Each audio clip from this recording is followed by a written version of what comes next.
Hey, hey, bonjour à tous, j'espère que ça va bien aujourd'hui. Vidéo sur l'analyse du match numéro 4 des Highlanders face aux Capitals de Washington.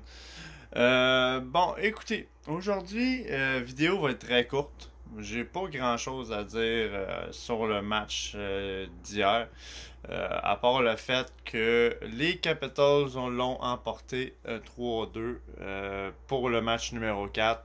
Euh, Petite déception puisque je pensais que ça allait être terminé pour les Capitals dans ce match-là. Mais bon, qu'est-ce qui a provoqué la défaite des Islanders? C'est encore une fois l'indiscipline, les punitions. C'est ce qui malheureusement a nuit aux Islanders dans ce match-là. Qu'est-ce que je peux en dire? Euh, Très beau but de Jean-Gabriel Pajot. Très très bel effort qui a marqué le premier but du match. Et ensuite de ça, deuxième but de Matt Barzal. Matt Barzal, très content. Très très très content de ce but-là. Ça a été 2-0 Islanders. Par contre, ce qui est arrivé, c'est une remontée spectaculaire des Capitals. Et ce qui a provoqué cette remontée-là, encore une fois, ce sont les punitions. Alors, malheureusement, je le disais en début de série, si les Islanders jouent avec des punitions comme ça, à un moment donné, une équipe comme les Capitals, ça sera pas toujours évident de les contenir. Et c'est ce qui est arrivé. Alors, il va falloir que les Islanders se concentrent fortement sur leur prochain match s'ils veulent éliminer pour de bon les Capitals. Et pour ça, il va falloir éviter le banc de punition.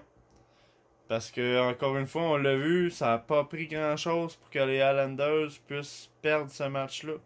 Ils ont mené par 2 buts, puis les Washington ont fait exactement la même chose que qu'est-ce que les Islanders ont fait dans le match numéro 1. C'est-à-dire revenir de l'arrière de 3 buts à cause de mauvaises punitions. C'est vraiment là l'élément clé dans cette série-là en ce moment, ce sont les punitions. À chaque fois qu'une équipe ou une autre font ce genre d'indiscipline, l'autre équipe en profite et ça change le momentum du match complètement. Alors, qu'est-ce que j'en ai à dire de ce match? Dans l'ensemble, c'est un très beau match. Encore une fois, Ovechkin démontre qu'il a du talent. C'est un joueur exceptionnel. Mais il faut que les Highlanders fassent attention aux punitions. Ils avaient une possibilité en or hier d'éliminer Washington en 4, ce qui aurait vraiment marqué l'histoire avec Barry Trotz et les Highlanders pour les séries du round 1 2020 contre cette équipe-là. Mais bon, ça sera pas possible. Et la seule chose que j'espère, c'est que les Highlanders vont pas s'asseoir sur leur laurier et répéter le même genre de performance au prochain match, puisqu'ils ont la possibilité d'en terminer.